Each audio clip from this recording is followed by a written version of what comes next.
اور تمہاری بیویوں نے جو کچھ چھوڑا ہو اس کا آدھا حصہ تمہیں ملے گا اگر ان کے اولاد نہیں ہے، اور اگر اولاد ہے تو ان کے ترکے کا 1/4 تمہارا ہے، جبکہ وصیت جو انہوں نے کی ہو وہ پوری کر دی جائے، اور قرض اگر ہو تو ادا کر دیا جائے، اور وہ تمہارے ترکے میں سے 1/4 کی حقدار ہیں اگر تمہارے اولاد نہیں ہے،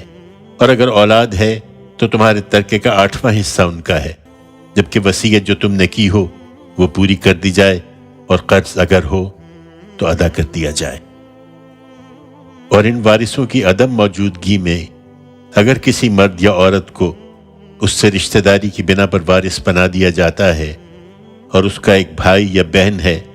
تو بھائی اور بہن ہر ایک کو 6واں حصہ ملے گا، اور اگر وہ ایک سے زیادہ ہوں تو 1/3 میں سب شریک ہوں گے، اور باقی اس کو ملے گا جسے وارث بنایا گیا ہے، جبکہ وصیت جو کی گئی ہو پوری کر دی جائے، اور قرض اگر ہو تو ادا کر دیا جائے بغیر کسی کو نقصان پہنچائے۔ یہ حکم ہے اللہ کی طرف سے، اور اللہ جاننے والا ہے، وہ بڑا نرم خو ہے۔